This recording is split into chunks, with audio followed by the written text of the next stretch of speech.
Pourquoi les Américains sont meilleurs que les Français en publicité? C'est d'ailleurs vrai sur plein de sujets. On est souvent en retard sur plein de choses et notamment en publicité, c'est quelque chose que je vois énormément. J'ai eu la chance d'échanger avec plein de marques, plein de fondateurs. Et la question qui revient souvent, c'est pourquoi est-ce qu'ils frappent plus fort que nous? Comment ils frappent plus fort que nous? C'est quoi leur secret sauce qui fait qu'ils sont meilleurs, toujours en avance et qu'on leur vole tout le temps des formats publicitaires? Donc aujourd'hui, je vais te donner les 5 grandes raisons qui, selon moi, font tout le retard qu'on peut avoir sur les Américains.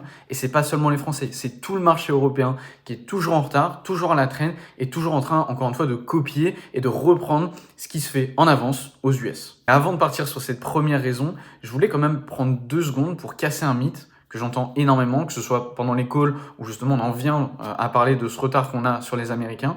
Il y en a beaucoup qui me disent c'est le budget. Ils dépensent beaucoup plus, évidemment, ils sont en avance. Mais selon moi, c'est vachement faux parce que la qualité primera toujours sur la quantité et un budget qui est bien dépensé sur les bonnes créas, sur les bons angles et sur la bonne stratégie ads, ça aura toujours plus d'impact qu'un budget, un gros budget, mais très mal dépensé. Donc le budget, c'est peut-être un facteur qu'il faut considérer quand même et ne pas non plus mettre aux oubliettes, mais c'est pas le facteur qui fait que on a ce retard. C'est pas le plus gros facteur, c'est même quasiment pas un des facteurs qui fait qu'on est derrière en termes de publicité. Et donc maintenant, on rentre dans le cœur du sujet. La première raison qui, selon moi, fait que on est en retard par rapport aux Américains, par rapport aux US en publicité, c'est la clarté. C'est la clarté d'offre qu'ils apportent dans chacune de leurs publicités. Et c'est vrai en e-commerce de manière générale, sur leur site, à travers leurs emails et encore une fois, en publicité. Ils ont une clarté d'offre qui est absolument monstrueuse. En général, c'est en une phrase, c'est immédiat. Il y a peut-être aussi le côté langue où finalement, en France et sur le marché francophone, c'est plus compliqué. En une seule phrase, en seulement quelques mots, quelques lettres, des fois,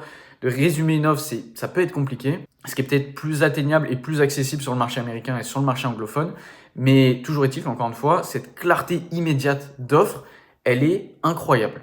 Et ça joue énormément sur ce qu'on peut rentrer dans une créa, vidéo, statique, peu importe. Mais le but étant d'être le plus clair possible, le plus rapide possible. Et plus c'est court, plus ça passe, plus c'est snackable, comme on appelle ça. Plus on peut le distribuer sous plein de formats et super rapidement. La deuxième raison, c'est la culture du hook qui est ultra présente sur le marché anglophone. Chacune des premières secondes, chaque euro qui est investi, chaque centime même qui est investi en publicité par les Américains, il est investi sur des hooks qui sont ultra travaillés. Et même la plupart du temps, quand on regarde ce qui se fait aux US, les vidéos, elles sont super travaillées sur la partie hook. Elles sont aussi très bien travaillées dans le corps finalement de la vidéo et dans le call to action. Mais on voit que le hook, c'est vraiment là où ils s'investissent énormément. Et ils ont compris quelque chose sur lequel nous, on a du retard en France et en Europe de manière générale, c'est que l'attention, c'est la nouvelle économie. Et c'est là où on va chercher, encore une fois, cette attention avec un hook qui est optimisé. Et malheureusement, on peut avoir la meilleure vidéo du monde, le meilleur produit du monde, tout ce qu'on veut, on est le meilleur partout. Si notre hook, il est pas bon dans nos publicités, personne ne restera sur nos pubs, personne ne cliquera, n'achètera et la marque, elle va stagner, elle va même disparaître. Donc, important de travailler cette culture du hook. Elle est, je pense, plus que nécessaire pour faire grandir n'importe quel compte publicitaire. Troisième raison, c'est les UGC qui sont vachement dirigés. Les Américains, ils ont une faculté à cadrer leurs UGC et même à faire des UGC ultra rapides, ultra snackable, pas des UGC qui durent 60 secondes, 1 minute 30, 2 minutes. Non, c'est des petits UGC la plupart du temps, d'une quinzaine de secondes, 30 secondes maximum, qui ont une objection et qui apporte à cette objection une réponse immédiate. À chaque fois qu'ils rédigent un script, ils partent d'une objection, ils partent d'une problématique. Et à partir de ça, ils peuvent avoir encore une fois un tas d'objections, un tas de problématiques qui déclinent en plusieurs scripts. Derrière, ils y mettent plusieurs créateurs et ça fait un panel de créa, un panel d'UGC qui est prêt à être filmé, prêt à être monté, etc. Qui est juste énorme. Et ça me fait venir à un troisième point bis, si on peut appeler ça comme ça, que j'ai pas inclus dans les points que je m'étais notés, qui est la diversité, la quantité finalement. Puisqu'ils ont cette culture toujours, j'utilise beaucoup le mot culture, pardon, mais je trouve qu'il est vachement adapté, où ils ont cette culture de la quantité, on balance. Sauf que justement, en balançant énormément, en passant à l'action, au lieu de peaufiner un script, de bien le tourner, bien faire la qualité, etc., c'est justement en skippant cette partie préparation, surpréparation, on cherche la perfection, qui propose énormément de contenu. Et donc, évidemment, sur 10 pièces de contenu qui sortent, il y en a une qui va sortir du lot et qui va apporter de gros résultats. À partir de là, ils vont beaucoup plus vite et ils sont encore une fois dans cette diversité énorme, dans ce passage à l'action super rapide.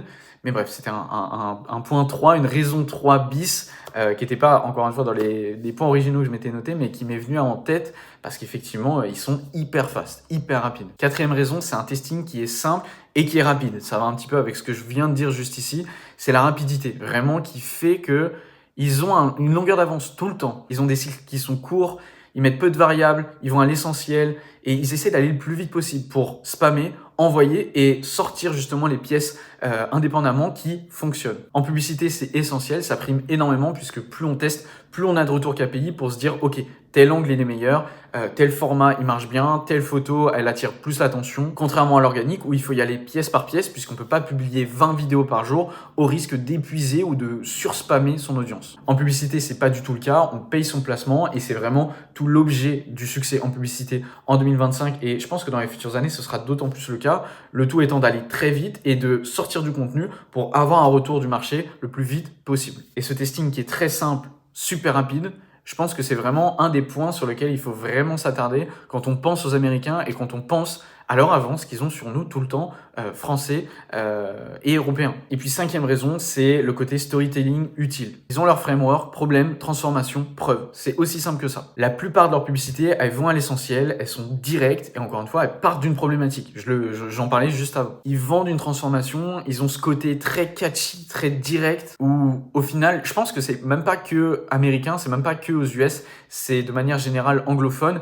On va à l'essentiel, on va au direct. On n'y passe pas par quatre chemins. Si on vend un produit minceur, on dit qu'on va perdre du poids. Si on vend une crème qui supprime l'acné, on va le dire. On va le dire tout de suite et on va pas mettre de forme pour bien lisser la chose. En France, je trouve qu'on a cette culture justement on met des formes et la plupart du temps, ça ramollit les messages. Ça ramollit un petit peu l'effet, la transformation qu'on veut apporter à travers notre copywriting, à travers nos publicités. Et ça bride énormément les résultats qu'on pourrait avoir en la faisant à l'américaine, en la faisant à l'anglophone, c'est-à-dire en disant les choses. Ils ont un storytelling qui est très simple, mais encore une fois, c'est ce qui marche. Et c'est pareil avec les publicités. On parle souvent d'ugly ads, de post-it, de publicités qui sont pas belles, mais ces publicités, justement, elles vont à l'essentiel. Ce qu'on retient de ces pubs, c'est l'image et le hook, le produit. Vraiment ce côté ugly. Parce que c'est ça qu'on vend à travers un produit, surtout en e-commerce, c'est une transformation. Donc maintenant, je vais te donner quelques clés qui, je pense, pourraient être hyper utiles dans ta croissance en publicité. C'est vrai que moi, je me base énormément sur ce qui se fait aux US, sur ce qui se fait sur le marché anglophone. Il y a beaucoup de marques qui le font aussi. Mais il y a certaines marques justement qui se basent là-dessus, mais qui reprennent pas, qui reprennent pas ce qu'il faut justement des US. Parce qu'il y a du bon à prendre, mais il y a aussi du moins bon. Donc là, je vais te partager vraiment le bon, la crème de la crème de ce que tu devrais reprendre pour performer, surperformer en publicité, plus que ce que tu fais actuellement. Déjà, on reprend un langage qui est simple, c'est hyper important. Ensuite, on essaie de créer une offre en une ligne. Si ton offre, tu n'arrives pas à l'expliquer en quelques mots et en quelque chose de très simple, il faut le raccourcir. Il faut vraiment aller au plus minimaliste possible pour que ce soit compréhensible direct. Une autre chose, c'est que ton retargeting, il doit rassurer absolument. Il doit répondre à des objections, apporter de la preuve. Il ne doit pas seulement rabâcher ce que tu dis déjà dans ton acquisition. Et la dernière chose que je pourrais te conseiller et que tu dois absolument pomper des Américains, c'est l'itération qui est hyper rapide.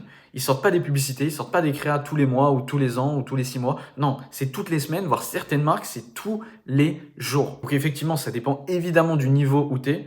Mais sortir des créas de façon beaucoup plus régulière, c'est en général ce qui fait le succès des marques. Que ce soit aux US, mais en France aussi. Je sais qu'avec mes clients, la plupart du temps, les marques qui performent le plus, c'est celles qui sortent le plus de volume de créas. Peu importe le budget. Évidemment, il faut le faire de la bonne façon. On ne sort pas 10 créas par jour si on tourne à 50 € par jour. Mais le but étant, encore une fois, d'en sortir le plus possible et de se diversifier énormément. Pas de sortir tout le temps les mêmes créas. Et pour terminer cette vidéo, je vais te donner les 2 plus gros pièges qui, selon moi, font que certaines marques françaises copient les US dans le bon sens, mais aussi dans le mauvais. Et parmi ces 2 pièges à éviter, le premier, c'est évidemment de copier l'esthétique sans la structure. Et le deuxième, c'est de multiplier les campagnes au lieu des angles. Parce que c'est hyper important de ne pas non plus faire n'importe quoi dans son business manager, d'aller à l'essentiel et toujours rester dans la simplicité. Donc voilà, je pense que j'ai fait à peu près le tour sur le pourquoi et le comment les US ont autant de longueur d'avance sur nous. C'est d'ailleurs vrai, encore une fois, sur plein de sujets, pas seulement en publicité, en e-commerce, en mailing et pour sortir du mailing dans plein d'autres industries. Mais c'est pas grave, le but étant de vraiment travailler, de voir ce qui se fait aux US, puisque c'est vraiment là où est le laboratoire publicitaire sur Terre, et d'aller grappiller, copier, voire remanier à notre façon ce qui marche déjà, sans pour autant réinventer la roue. Voilà, bref, je fais pas plus long sur cette vidéo, je voulais tester un nouveau format sur cette chaîne. Je pense que je vais essayer de sortir 1 ou 2 formats comme celui-ci toutes les semaines. J'attends vraiment ton avis en commentaire parce que je suis mitigé. J'adore ça, ce format très simple, très brut, mais je ne sais pas si ça va plaire. Donc, n'hésite pas à me donner ton avis en commentaire, ça m'aiderait énormément. Je te souhaite beaucoup de succès dans tes publicités et puis je te retrouve dans la prochaine vidéo.